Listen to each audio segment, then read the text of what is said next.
Hey everybody, Ray Shinahara here, call sign Shino, what's going on? We just finished the Salty Sailor Talk this evening, and the topic was, do you believe hearing other veterans and their experiences help you? We ended up changing the topic in the beginning of the talk because we were talking about things that we didn't know about. We talked about medicinal cannabis and some other things, and on the fly we changed it to checking in with how each and every one of us are doing. And not really like, how are you? But really like, hey brother, how are you? And that opened up the conversation to talking about who we are and how we're actually doing. It may sound hard to grasp this concept, but we have to understand a lot of us are wearing masks. We want people to see what we want to see because we don't want them to know our own personal struggles. And I say this because we've all done it as veterans. We all put on this mask, making it seem like we're not in pain, that we're not suffering, that we're not dealing with crap. We wanted to open up the conversation and, opening it up like that and reminding people like we have to be honest with ourselves. And let me give you some background on all of this.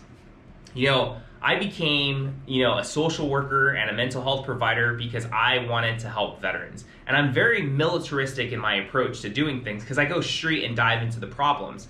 Doing the Salty Sailor Talk or any of the talks that I've been doing online and on Zoom, I've been doing it with topics, right? So we talk about a little topic, we talk for 3 minutes, and I get to know the person for those 3 minutes that they get to talk, or the limited amount they get to talk about, right? And I get to know this person a little bit more and more and more. Now we've hit a point where some of these talks I've had, we've been talking for months, and in some of them for a year now. And I feel comfortable in talking with people, and I'm sure other people, and I hope they feel comfortable in talking with me and the crowd of people that we have on these shows. Now we're getting really into the meat and potatoes of why we started all of this stuff, is to really check in with our guys and make sure that they're okay. With the high rate of suicide, with all of the stuff that's happening in the veteran community, we want to be there for them. So the topic was, how are you? And everybody had some amazing stuff and powerful things that they were going through that nobody knew about. Whether it be anger issues, suicidal ideations and tendencies, homicidal ideations and tendencies, lying, wearing a mask, drinking and drug use. Thank you everybody for being very vulnerable with us and letting us know how you are so we can help you. As someone who specializes in mental health, one thing I tell a lot of people is I need you to be honest with me.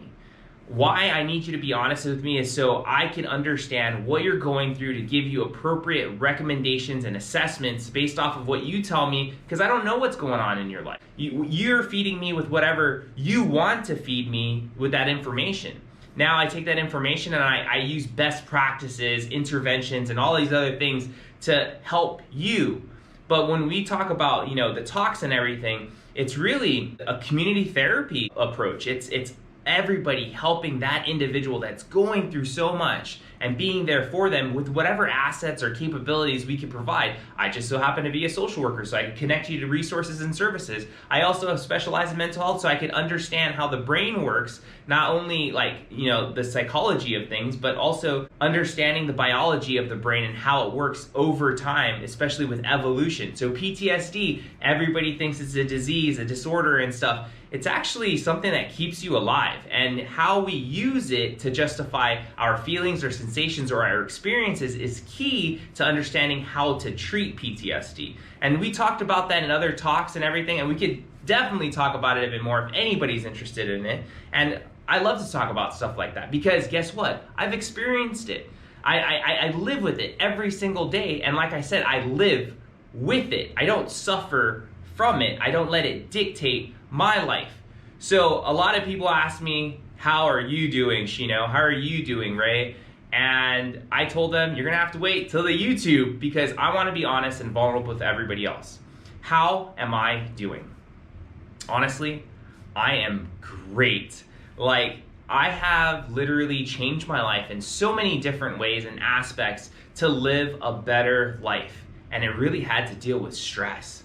Stress was literally holding me down, putting so much weight on my shoulders. And right now I'm getting goosebumps right now talking about it, but it's from a good place. If you asked me how I was doing, and I was being honest with you, let's say a couple years ago, I was dealing with a lot. I was dealing with financial issues. I was dealing with relationship issues. I was dealing with issues of missing my son. I was dealing with issues of what I was going to do in the future and everything. Everything was around me was just shaky. It was overwhelming. I needed to control that, right? And I knew what it was. It was stress. Not the good kind of stress, not eustress, but the bad kind of stress, de-stress.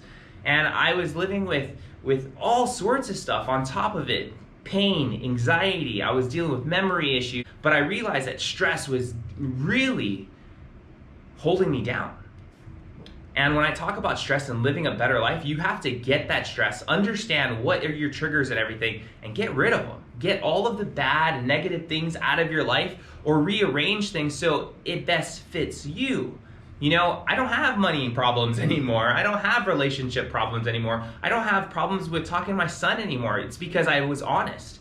I told my son's mom, hey, like, I need to talk to my son a little bit more. And she allowed me to do that. You know, I just broke every sort of rule that I've created for myself and was just vulnerable, and people understood me a little bit better. I've been honest with my work and everything that I do.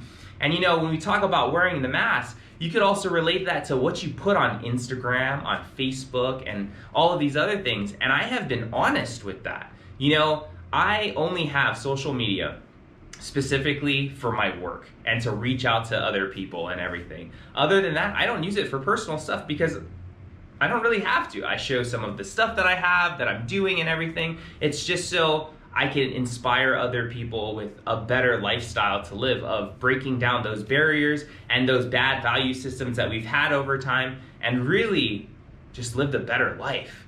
And now I spend more time with my family. I've been, going out, I've been working out with veterans.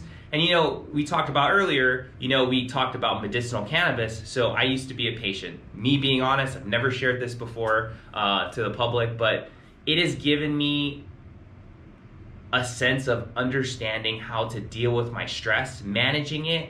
And now I've been sober for a month and a half on my own accord because, of some other issues and stuff, more of like job issues and stuff. But I realized even with that, like, I didn't really need it. Like, it was something nice to have and utilize to help me with my stresses, my anxieties, my pains and everything. But when I learned how to control it, I realized I don't need it anymore. And it's so good realizing that I don't need something to feel better anymore. And it definitely takes a lot of time.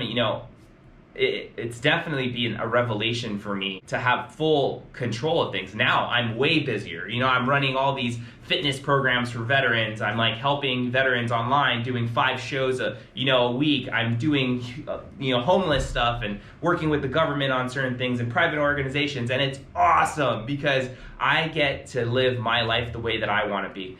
And, me coming from, the Marine Corps, me being a Marine leader, me working in like the special operations community and stuff, I get to live my best life on my own terms, utilizing the skill sets that I've just acquired over the years. And it's been amazing. And I can't tell you how much I'm happier now that I go to sleep unhappy. And if I could share anything with anybody, it's to never go to sleep angry, mad, depressed. Get rid of all those feelings so when you go to sleep, you can have that wholesome sleep that most of us need and continue on with the day. And I wanted to share this with you guys because I wouldn't be the best advocate, an honest broker, if I wasn't honest with you. And if you ask me today, how am I doing? I am doing fantastic. My phone broke, and usually most people are like, oh, I need a new phone. I honestly don't care. I have my GoPro, I have my iPad, I have my computer. I am set. I'm barely on it other than the shows.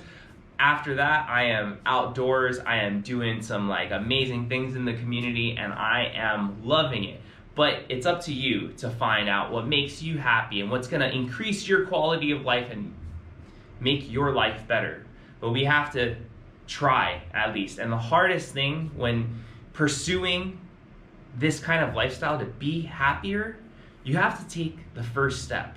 So be honest with yourself and ask yourself, how are you really doing? Wherever you are, stay safe, stay in the fight, and I'll see you next time.